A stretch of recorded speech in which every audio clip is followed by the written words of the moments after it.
गुजरे हुए 100 साल की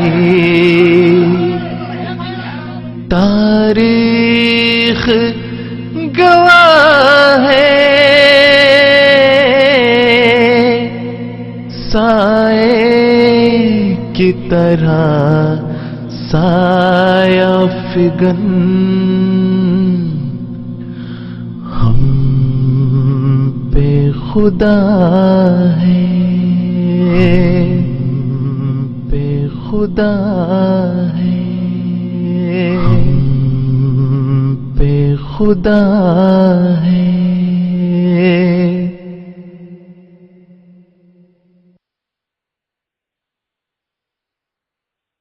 The Munir Inquiry Commission report in 1953 had clearly declared Ahmadis innocent.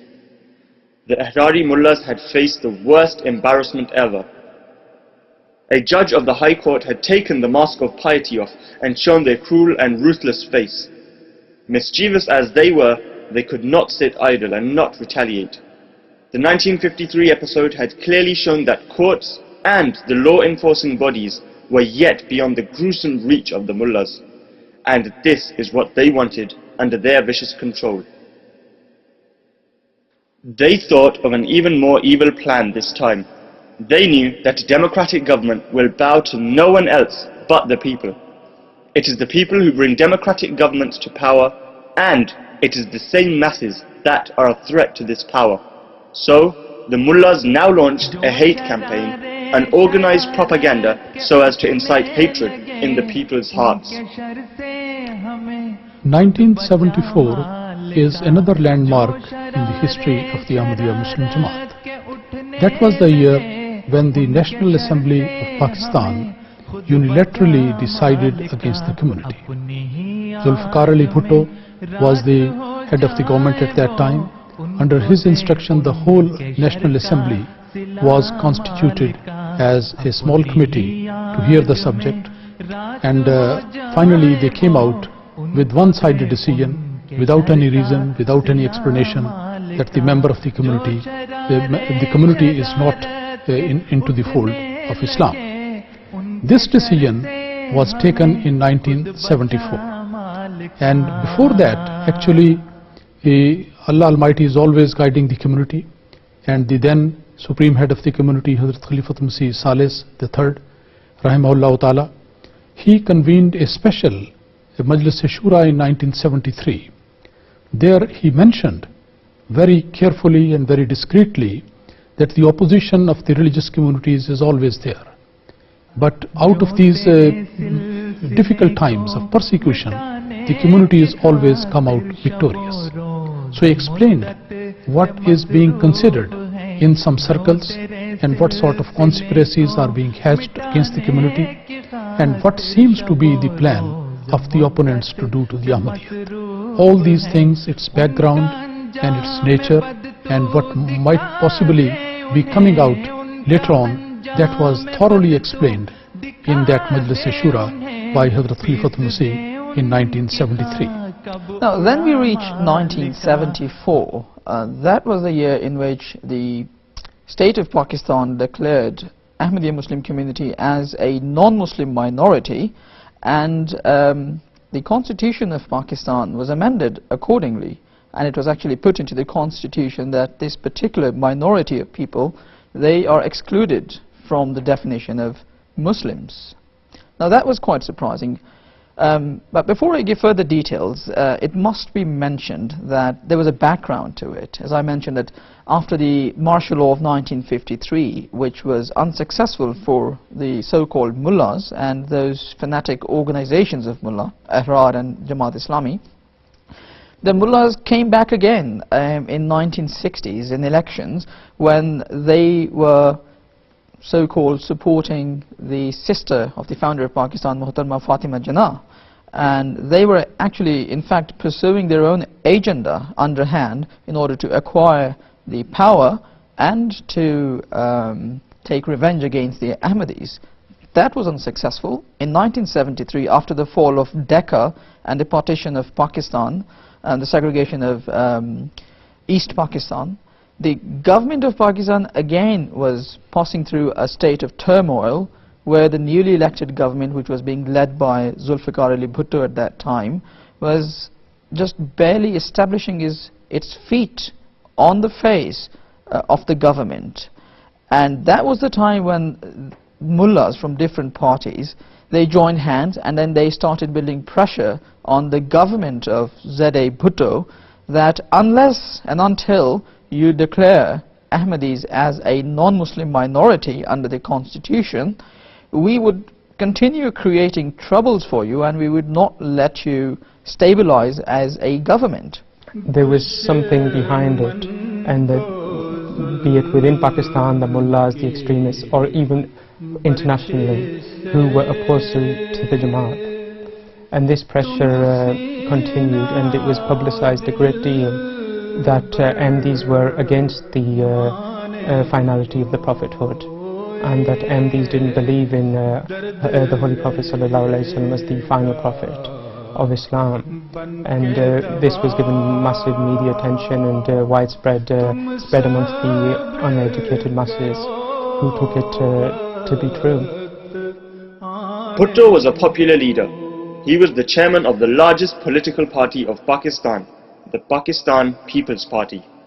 Like in any democratic state, it was the majority of people who had voted for him to be their leader.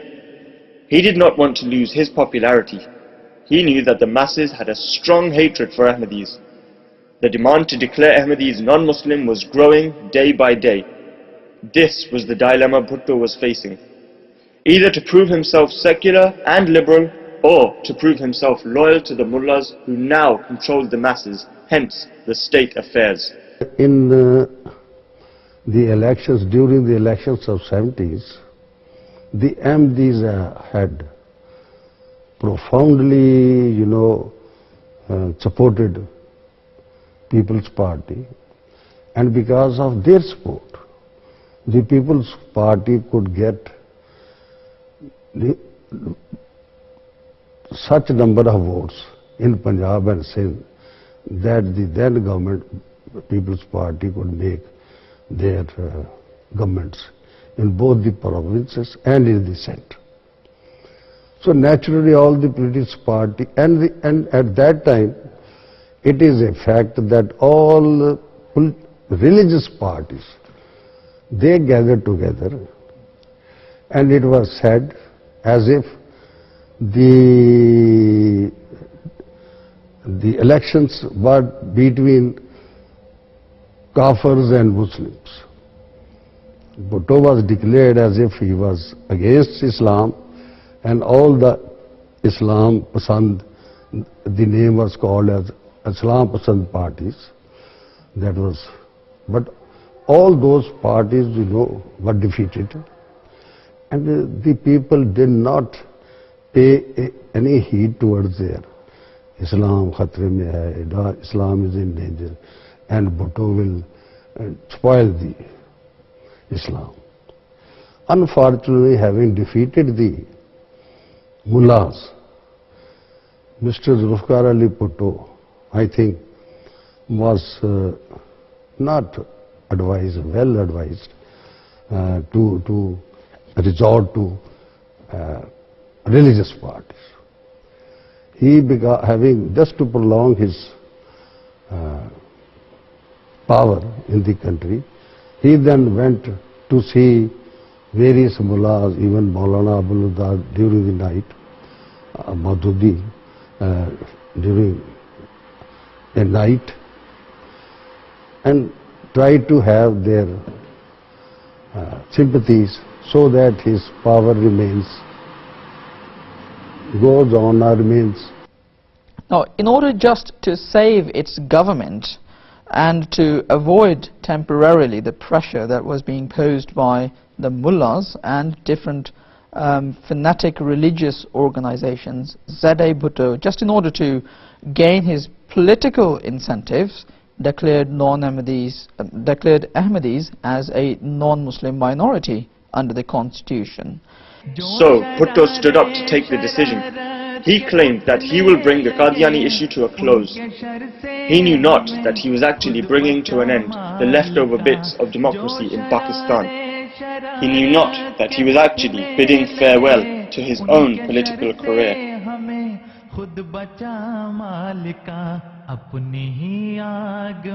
Muslims have been instructed by their Prophet to remain loyal to the law of the state. The Ahmadis have thus always remained loyal and patriotic to their country. Pakistan had never accepted the existence of Ahmadis as Muslims, but Ahmadis stayed loyal to Pakistan. Bhutto, before coming to power, had a great deal of support from the Ahmadiyya Muslim community, but now he needed no support. He decided to be with the pressure group. He decided not to simply ignore any goodwill that had existed between his government and the Ahmadis. He decided to put aside all contributions made by the Ahmadiyya Muslim community in the establishment of Pakistan. All he wanted was to satisfy the pressure groups, be they from within or from abroad. When the constitution was put in place in 1974, closed door session of the National Assembly was called in. And the closed door session means that in which the proceedings would be held in camera. Press and other publicizing bodies would not be allowed to actually make public the details or the debates that were going inside the assembly. Now that assembly in fact invited the Jamaat Ahmadiyya, and they invited the third caliph, Hazrat Mirza Nasir Ahmad Rahimullah Ta'ala, who in fact led the delegation of Jamaat Ahmadiyya into the National Assembly. He was being accompanied by other most prominent scholars of Jamaat Ahmadiyya of that time. And in that session of the Assembly, a memorandum which was named as Mahzarnama was prepared. It was quite an extensive document, spanned over 250 documents, and that was filled with Quranic injunctions, verses, and also ahadith, sayings of prominent scholars of Islam, and all were pointing out in one direction that Jamaat Ahmadiyya in fact was and is the true representative of Islamic teachings. However, because it was a politically motivated session of the Assembly, they completely ignored that memorandum, and those, I would rather use the word illiterate politicians who had no business with Islamic teachings, they were then given the power to decide the fate of Jamaat Ahmadiyya, and they were given the responsibility to come up with the definition of Islam. And so as we moved into 1974, suddenly there was a great deal of riots and attacks on Ahmadis. At the time Zulfikar Ali Bhutto headed it. They were starting to feel the pressure from the mullahs as well. Not traditionally a very extreme man, he was more concerned about being a popular figure, but he knew that this was an issue which was very important to the mullahs, who wielded a great deal of influence. And so he sent the issue to the National Assembly, who called a full assembly in 1974 to see that if Ahmadi should be declared non-Muslim. And this committee was attended by Hazrat Khalifatul Masih III, who represented the Jamaat along with 4 delegates, which included Hazrat Mirza Tahir Ahmad. And it went on for 2 weeks. Initially the Jamaat had already sent a document in response, which was this book here, the memorandum. And upon this, then the Attorney General and the clerics decided to interview the Jamaat over those 2 weeks, and the main issue and point of contention was the issue of the finality of the prophethood. Now, what they spread about the Jamaat was that, like I said earlier, these Ahmadis don't believe in the Holy Prophet ﷺ to be the final prophet. Now, the Ahmadiyya Jamaat's view, which has been a consistent view throughout its existence, throughout its 120-year existence, is that the Holy Prophet ﷺ was the perfect prophet, was the final law-bearing prophet, and he brought the final Sharia, which was the Holy Quran. which was revealed by God Almighty. And so we don't believe that any new Sharia can come, and the only but there is still room for prophethood in Islam, because prophethood is the ultimate gift of Allah, of God to His humans. He has sent prophets throughout the history of time to all the countries of the world, and now suddenly to say that now there's going to be no more prophethood would be deprive the future generations of the great gift from God. But only a prophet from within his faith, from within the teaching, could come. And we believe that person to be Hazrat Mirza Ghulam Ahmad of Qadian, who made his claim in 1889. And the reason he was the chosen one was because he was the par excellence in devotion and subservience to the Holy Prophet Muhammad sallallahu alaihi wasallam. No person before him and no person since has reached that level of devotion. Now the interesting and ironic issue is that the majority of non-Ahmadi Muslims, they believe that Jesus Christ alayhi salam is still alive and has been raised to heaven and will return one day to reform Islam. So they believe that prophethood will continue after the Holy Prophet Muhammad sallallahu alaihi wasallam, and they also believe that God Almighty has raised the status of Jesus Christ to a supernatural level, i.e. giving him life in the heavens, and that he will return in the latter days. Whereas, God forbid, the Holy Prophet Muhammad sallallahu alaihi wasallam, he's only a human, but Jesus Christ has been given such a grand stage. The more logical and rational, in fact the only rational and logical explanation, is that a prophet will come as a new person, a new human being, who will follow the teachings of Muhammad, the Holy Prophet sallallahu alaihi wasallam, to the letter. And that is the point of contention, point of logic, that the mullahs in Pakistan and even the legislature in 1974 gave to the masses, that the Ahmadis had the wrong view. During this hearing, the Hazrat Khalifatul Masih Salis Rahimahullah Ta'ala was called and cross-examined, and during this assembly, proceedings of the assembly, a Mazarnama by the Jamaat was tendered, and all the arguments or the reasons or grounds and our beliefs and all other things were presented to the National Assembly. They did not bother to discuss all these things, and on one fine morning, on the 7th of September, they just passed a declaration without assigning any reasons or questions or answers. So as a result of the session, two surprising facts came out. First of all, the National Assembly of Pakistan was the first National Assembly of any country in the world who declared someone as non-Muslim in its constitution. Now second, the politicians were given the responsibility of defining who was a Muslim and who was a non-Muslim. This is how, for the first time in the history of the world, a constitution forcefully declared a sect something which they were not. Ahmadis were told that they were non-Muslims. Unfortunately, this absurd and hostile constitutional amendment was done not by a dictator, but by a democratically elected government. In 1974, this ordinance was announced, and when this announcement took place, after that immediately, even before that, there was wave of persecution going on in Pakistan in various places.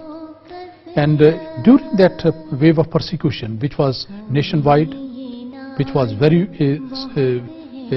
horrible persecution, the result was that a lot of Ahmadis, they had to lay down their lives for the sake of the truth. Normally people are killed for some bad things that they do, but the Ahmadis, they were martyred for the sake of siding with the truth. And many people laid down their lives, Their houses were burned, their children were killed, ladies were killed, men were killed. All this persecution went.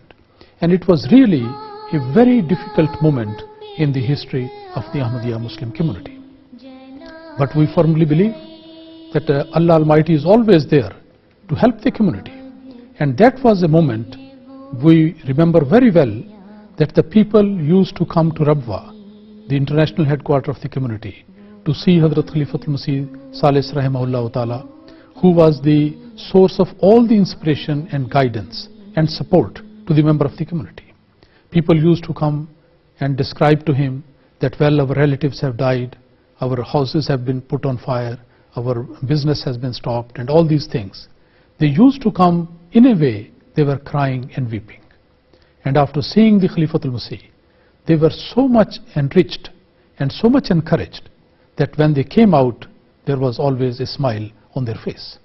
So that sort of encouragement and guidance and support was provided by the institution of Khilafat. And in those days I remember that Hazrat Khalifatul Masih Salis Rahimahullah Ta'ala, he mentioned and he repeated this statement time and again, that there is no mother who can ever give birth to any child who can snatch the smiles from the faces of Ahmadis. And that was so true. The people had all the encouragement and support from the institution of Khilafat, and as a result of that, they remained loyal to the institution of Khilafat. They all remained united and went on through this mill of persecution, and sacrifices after sacrifices were given, but nobody could shake their faith. That is a noble example to remember about that year. As soon as the Ahmadis were declared non-Muslims, the mullahs took advantage of the situation. Opportunists as they had always been, mullahs incited even more hatred in the general public. They wanted to annihilate the Ahmadiyya Muslim community, so much so that no sign of it was left. But it was a community sowed by Allah, and Allah alone was sufficient to protect it. I mean, one of the fundamental questions is, why was the Ahmadiyya Jamaat picked upon as the one Jamaat to be persecuted in such a strong and vehement way? There's many sects of Islam. The point of issue is that each divine group, and it's a part of history, is persecuted. Islam, when it started, was persecuted, and now in the latter days Ahmadiyyat is persecuted. Now we're not the only group that has been persecuted. In India, the Wahhabis were persecuted for quite some time. Sunnis often cause difficulty for the Shia population. But in the current eras, we're the only group who all the other communities of Islam, all the other sects have joined together collectively to persecute. And so and this was one of the points that was brought up in the National Assembly as well. Now this is very strange, that the 72 sects, according to Muslim scholars, they have already been fulfilled. They say that so many groups are already there in the Muslim community. Now the 73rd one, which we claim to be the Ahmadiyya Muslim community, when this community is there in the assembly in 1974 in Pakistan, a very strange decision was taken by the political oriented leadership of Pakistan at that time. They decided, without any rhyme and reason, they said that we are on the right and the one Ahmadiyya Muslim community is on the wrong. While the decision of the Holy Prophet ﷺ was that 72 will be in the wrong and they will be hellbound, and only one will be on the right path, and that would be really representing the true Islam. Hazrat Khalifatul Masih III, Rahimahullah Ta'ala, before the final decision was announced by unilaterally by the government, he made it very clear in the assembly that you may take any decision whatever you like, but remember one point: don't take any decision which is going to be absolutely against the decision and the verdict of the Holy Prophet ﷺ. He said 72 will be wrong, one will be right. But unfortunately they didn't listen to his advice, and the decision they came out was 72 are right and one is wrong. So one can see that all these people, they actually try to unite their hands again in the persecution of the Ahmadiyya Muslim community. While the fact is that how can they do so because whatever they are doing, that is against the final verdict of the Holy Prophet sallallahu alaihi wasallam. When I look at the so-called unity of the Muslims against Ahmadiyya Muslim community, I always remember that it is actually the fulfillment of that saying that al-kufru millatun wahida, that the disbelief that has joined forces against the truth. So the truth lies with us, and the people of following disbelief, they are showing as if they are united against the truth. But that is of course not going to avail them at all. अहमदियों के साथ जो atrocities हुई हैं, particularly government मुलाजमीन के साथ, those who were serving in the government department, they will not promote them, they will not give them good posts. It was so obvious in armed forces, in air force, in everything, in telephone department, that even the Ghair-Ahmadis sometimes say this is too much, some of them. Now, as a manifestation of this persecution, in 1974, because of the media effects, because of the whole Ahmadis being declared as non-Muslim, the public itself was riled up to a great degree. Just at the beginning of May, towards the end of May, there was one particular incident which seemed to spark everything that happened for the rest of the year. That students at Nishtar Medical College in Multan, they arrived at the Rabba railway station, and suddenly they started attacking the Ahmadis who were there. Now, in the next 48 hours, 48 Ahmadi shops and 5 homes were ransacked, 3 mosques were attacked, and then 2 days later, 15 Ahmadis in Gujranwala were martyred. And this series of events, whether it be ransacking, whether it be looting, whether it be attacking, whether it be killing, continued throughout the year, and even post the change of law in September. And it wasn't just physical attacks, there was also social boycotts that were placed on Ahmadis. Many were refused entry into different shops to get their basic groceries. There was one particular village where the Ahmadis had actually purchased some food from the local shop, and then the local shopkeepers later came to find out that these were Ahmadis, and so they went round with their henchmen, with their people, and took the goods back from them forcibly, removing them from someone's home. These are, I mean, small incidents, but no Ahmadi could live in peace at that time. And water supplies were cut, basic necessities such as wheat and crops, other such crops, restrictions were placed upon them. So Ahmadis were unable to live a normal existence. Then you move to education and employment. With regards to employment, many Ahmadis were deprived promotions which they rightly deserved. Many were fired from their jobs simply because they were Ahmadi, and their employees didn't want to be tarnished as the people who promote Ahmadis. And then many Ahmadis served in the military. Some of them had to stay at a certain low rank just because they were Ahmadis. Others chose to leave the army. I myself is a victim of this. When I came to know that why I was posted out of Islamabad, I saw with my own eyes written on my file by Bhutto himself that this officer should be posted out of Islamabad, should never be allowed to come to Islamabad, and should not be permitted to leave the country. Pakistan became the most unsafe place for Ahmadis on earth. But, on the other hand, was the teaching of patriotism and loyalty for homeland. Ahmadis decided to cling to their love and loyalty for their homeland. Despite the hatred and rejection from society, Pakistani Ahmadis continued and still continue to live in their homeland. A huge number of Ahmadis are serving Pakistan in every possible way. The Ahmadiyya Muslim community continues to invest resources and manpower in the best interest of Pakistan.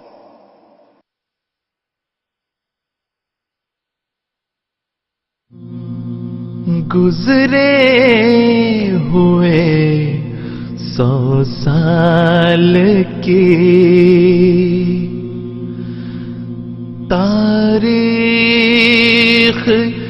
गवाह है गुजरे हुए 100 साल की तारीख गवाह है,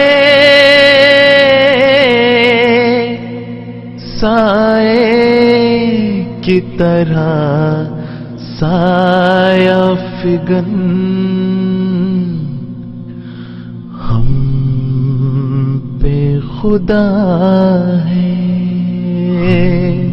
हम पे खुदा है, हम पे खुदा है।